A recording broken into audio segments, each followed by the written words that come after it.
Oke baik, Assalamualaikum warahmatullahi wabarakatuh. Ibu Adila, apa kabar? Waalaikumsalam warahmatullahi wabarakatuh. Apa kabar hari ini?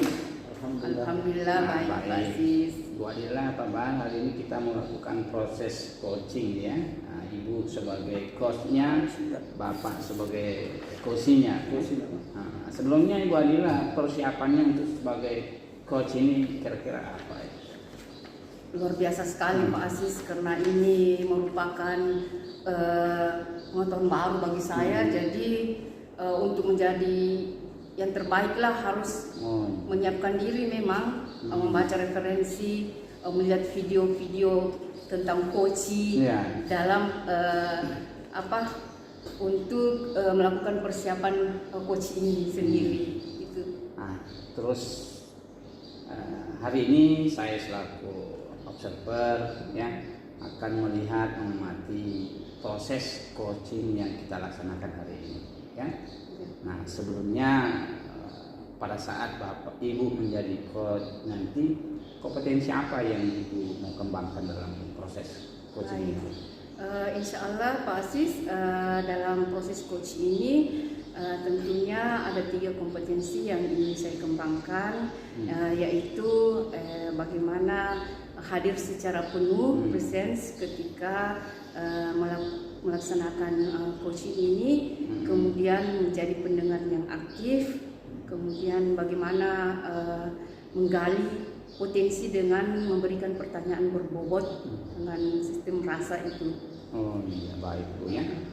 Nah, pada saat coaching nanti ini Bu Adila dengan Pak Bahar tentu ada potensi yang akan dikembangkan sini, yang secara detail, yang spesifik yang ingin dikembangkan.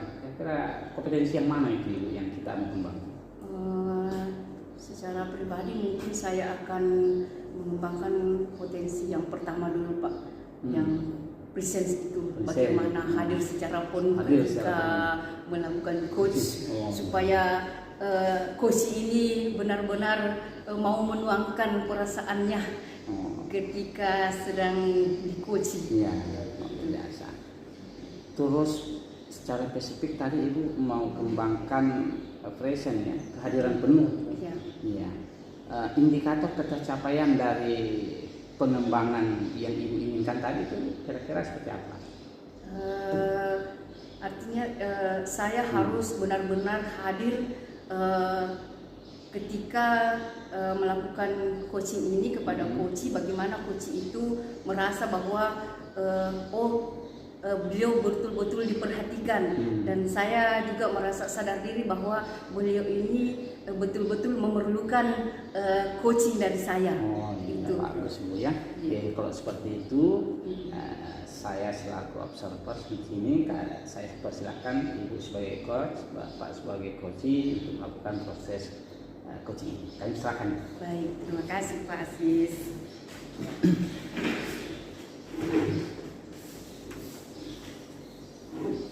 Baik Pak Bahar. Assalamualaikum warahmatullahi wabarakatuh. Waalaikumsalam Bu. Apa kabar ini Pak Bahar? Alhamdulillah, baik-baik saja Bu. Tetap semangat Pak Bahar? Semangat terus. Tetap semangat ya, alhamdulillah. Begini, katanya ada yang ingin dibicarakan. Kira-kira apa ini Pak Bahar?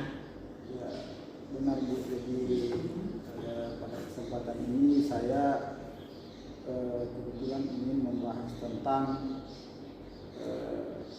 sebenarnya tentang permasalahan saya di tempat kerja ini ya. Iya. Tentang sulitnya untuk memanage waktu gitu. Di mana di sekolah saya ini saya kebetulan diberikan tanggung jawab misalnya tugas tambahan di sekolah. Nah, di sisi lain saya mempunyai tugas pokok sebagai seorang pendidik, sebagai seorang guru. Nah, ini kadang sangat sulit Bu, ini saya membagi waktu antara tugas tambahan yang diberikan tadi dengan tugas saya untuk mengajar di kelas misalnya, ketika keduanya bersamaan bertabrakan misalnya. Ya. Nah, saya kadang bingung ini mau memprioritaskan yang mana, dan kedua-duanya penting untuk kepentingan sekolah sebenarnya, Bu. Jadi begitu sebenarnya persoalannya. Jadi menurut Pak Bahar sendiri, kalau kedua-duanya penting ini, 50-50-nya itu Pak Bahar sebenarnya itu lebih dominan kemana? Tambahan atau tupoksi Pak Bahar sendiri sebagai guru? Kira-kira yang mana ini Pak Bahar? Ketika melihat mungkin secara sepintas, Bu, mungkin saya akan menjawab bahwa yang penting itu adalah tugas utama saya sebagai pendidik mengajar. Tapi di sisi lain sebenarnya kedua kegiatan ini outputnya sama-sama siswa, Bu. Misalnya saya diberikan tanggung jawab kebetulan di sekolah misalnya, sebenarnya tugas tambahan itu juga untuk kepentingan siswa juga. Jadi outputnya sama-sama ke siswa sebenarnya. Tapi ketika harus misalnya memilih, mungkin saya akan mendahulukan untuk mengajar dulu, dan kemudian setelah mengajar baru melanjutkan tugas tambahan tadi mungkin. Baik, jadi Pak Bahar akan memilih tupoksinya kan untuk mengajar. Nah, begini Pak Bahar, ketika kan ini sama-sama tujuannya ke siswa. Nah, dalam melaksanakan agar kedua-duanya ini berjalan dengan seimbang, kira-kira Pak Bahar sebaiknya melakukan apa ini? Barangkali saya harus melakukan penjadwalan khusus, misalnya membuat jadwal prioritas yang mana yang harus saya dahulukan kerjakan, Bu, atau yang mana yang paling mendesak barangkali. Skala prioritas. Wah, luar biasa skala prioritasnya Pak Bahar, luar biasa. Nah, kalau skala prioritasnya ini tentunya kan tugasnya Pak Bahar kan untuk murid juga. Kira-kira skala prioritas yang bagaimana ini yang Pak Bahar akan melaksanakan ketika mengajarnya dengan tugas tambahannya tadi itu? Pastikan ada di skala prioritasnya sebagai guru dan di skala prioritasnya sebagai tugas tambahan. Menurut Pak Bahar di skala prioritas yang bagaimana ini? Skala prioritas ya seperti tadi sebenarnya kan kita sebagai pendidik itu pasti tupoksi utama kita itu mengajar, Bu, ya, mendidik, mengajar di kelas misalnya. Mungkin kalau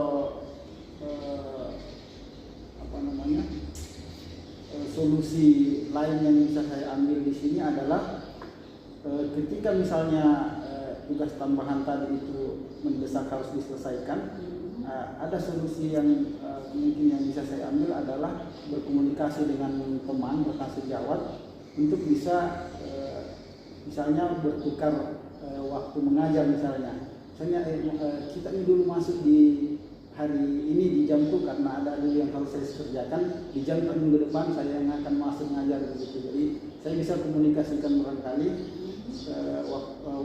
dengan teman untuk melaksanakan tugas saya itu. Jadi tetap mengajarnya berjalan, walaupun misalnya dikomunikasikan dengan berpindah waktu, dan tugas tambahan tadi juga bisa tetap dilakukan barangkali begitu. Wah, luar biasa sekali ini Pak Bahar dalam memanage itu ya. Artinya di sini Pak Bahar memerlukan seseorang ini ya untuk melaksanakan tugas-tugasnya Pak Bahar sendiri itu.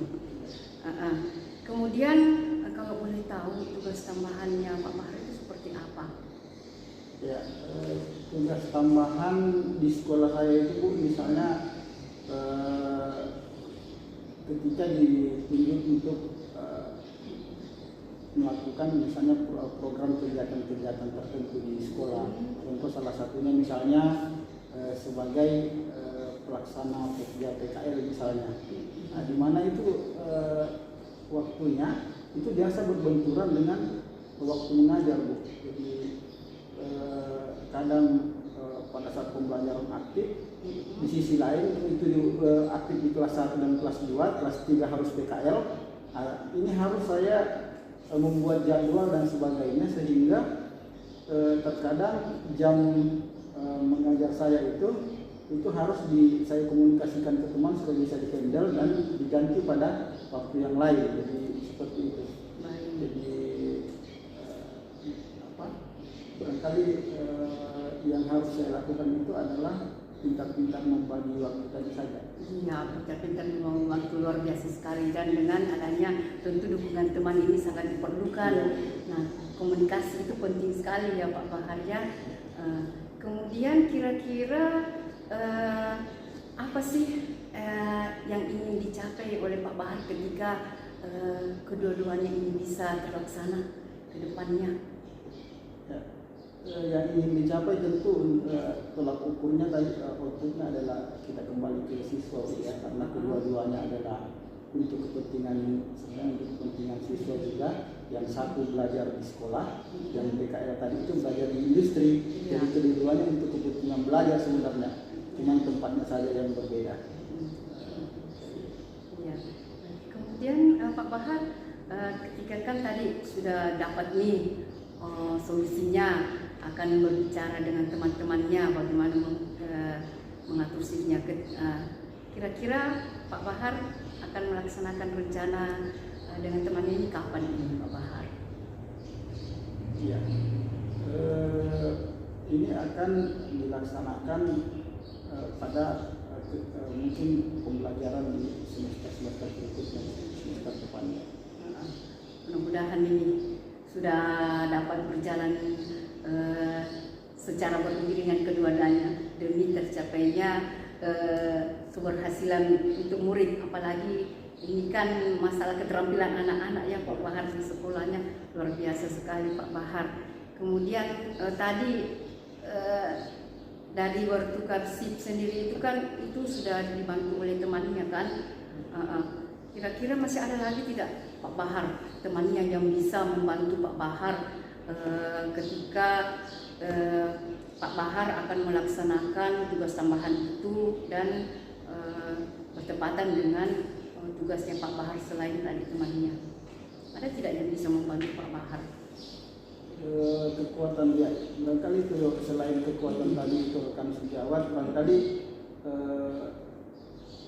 komunikasi dengan atasan juga, mungkin kepala sekolah itu sudah dikomunikasikan karena itu juga merupakan tugas langsung misalnya dari kepala sekolah dan itu sudah mendapat izin. Sebenarnya tinggal mengkomunikasikan untuk pelaksanaannya ke teman-teman, karena biasanya kebetulan rekan-rekan kami itu yang selalu bekerja sebagai tim misalnya, yang selalu berkolaborasi, memang sudah terbiasa untuk membagi waktu misalnya pada saat teman meminta bantuan pasti kita akan saling membantu. Alhamdulillah, luar biasa sekali juga ini Pak Bahar. Tinggal komunikasinya bagaimana caranya mengkomunikasikan dengan teman-temannya ini Pak Bahar sehingga dapat terlaksana dengan baik, apalagi dikerjakan secara tim kan, luar biasa Pak Bahar. Mudah-mudahan kedepannya bisa berjalan sesuai dengan rencananya Pak Bahar ya. Dan mudah-mudahan seberapa optimisnya Pak Bahar akan rencananya Pak Bahar berkomunikasi dengan teman rekan sejawatnya, kemudian berkomunikasi tentang pembagian waktunya. Saya kira saya cukup optimis Bu, karena kita selama ini juga sudah cukup menjalin komunikasi dengan baik, kemudian pada dasarnya kita melakukan pekerjaan secara bersama-sama dan sudah sering saling memberi kepercayaan antara satu dengan teman yang lain. Jadi ketika satu teman meminta misalnya mengkomunikasikan tentang waktunya misalnya, kemudian ingin dibantu, maka teman yang lain akan membantu. Kira begitu. Luar biasa nih tempat kerjanya Pak Bahar ini, suatu tim yang luar biasa termasuk Pak Bahar sendiri. Baik, mudah-mudahan nanti kedepannya bisa didengar. Alhamdulillah Ibu Adila sudah terlaksana dengan baik ini, tupoksinya dengan tugas tambahannya. Iya, mudah-mudahan tetap optimis Pak Bahar. Ya, semangat. Semangat. Alhamdulillah. Jadi bagaimana perasaannya setelah di coach ini apakah ada perubahan sebelum kita berbicara dan setelah ada di coach ini? Alhamdulillah awalnya saya agak sedikit khawatir tentang sebenarnya keputusan apa yang harus saya ambil, yang mana harus saya jadikan prioritas. Akhirnya sudah sedikit menemukan solusi setelah coaching ini, sehingga bisa membuat misalnya skala prioritas yang mana pekerjaan yang harus saya dahulukan. Betul sekali, apalagi sudah dikomunikasikan tadi dengan kepala sekolah. Ya baik Pak Bahar, mudah-mudahan coaching ini dapat membantu dan tetap semangat. Ya, terima kasih. Terima kasih Bu. Assalamualaikum warahmatullahi wabarakatuh. Waalaikumsalam warahmatullahi wabarakatuh. Oke, baik Ibu ya, Ibu sudah melakukan proses coaching bersama dengan Pak Bahar dengan baik. Nah, saya kembali sebagai observer sini memperjelas saja bahwa pada saat Ibu melakukan coaching bersama dengan Pak Bahar tadi, apa yang sudah Ibu lakukan untuk Pak Bahar menggali potensinya? Ya, kan ketika tadi kan Pak Bahar kan dalam kebingungan mau melaksanakan, beliau kan mendapat tugas tambahan dalam kebingungan mau sekalian prioritasnya yang mana ini, tupoksinya sebagai guru atau tugas tambahannya duluan. Alhamdulillah ketika menggali potensi beliau, akhirnya beliau memilih tupoksinya dulu dan ada jalan agar tugas tambahannya juga ini bisa berjalan. Itu alhamdulillah, dan beliau mendapat sendiri ide itu. Karena sebagai guru kan memang itu yang benar, tupoksi dulu baru tambahan. Adapun kendala di belakangnya itu memang harus dikomunikasikan. Oke, baik, terima kasih Bu ya. Nah, secara umum setelah saya mengamati tadi apa yang sudah Ibu lakukan, proses coaching bersama dengan Pak Bahar, seperti yang sudah kita sepakati tadi bahwa yang akan Ibu kembangkan secara spesifik tadi itu adalah kompetensi present, kehadiran penuh ya. Nah, itu sudah terlaksana dengan baik. Ibu itu sudah melakukan itu. Jadi hal-hal kompetensi yang lain itu mungkin perlu dikembangkan lagi. Jadi secara umum bahwa Ibu yang mau kita kembangkan secara spesifik tadi mengenai kompetensi coachingnya itu kehadiran penuhnya itu saya kira sudah bagus. Nah, terakhir Ibu ini saya tanyakan, pada saat misalnya Ibu mau melakukan coaching lagi bersama rekan-rekan guru atau kepada siswa, kompetensi apa lagi yang Ibu mau kembangkan? Kompetensi yang paling perlu juga itu pertanyaan berbobot, Pak. Harus banyak latihan mempersiapkan pertanyaan, itu yang penting. Ketika kita kurang juga mempunyai kompetensi untuk bertanya, maka kita tidak bisa menggali. Maka coaching itu akan sia-sia, karena itu kan secara tersusun, terstruktur harus bagaimana menggali potensi dengan pertanyaan-pertanyaan. Itu berkali Pak. Ibu akan mengembangkan potensi akan mengajukan pertanyaan yang berbobot. Nah, saya kira oke, baik Ibu, untuk proses coaching yang kita lakukan hari ini, saya selaku observer, Ibu coachnya dan Pak Bahar sebagai coachingnya, kita akhiri dan mengucapkan alhamdulillah. Assalamualaikum warahmatullahi wabarakatuh. Waalaikumsalam warahmatullahi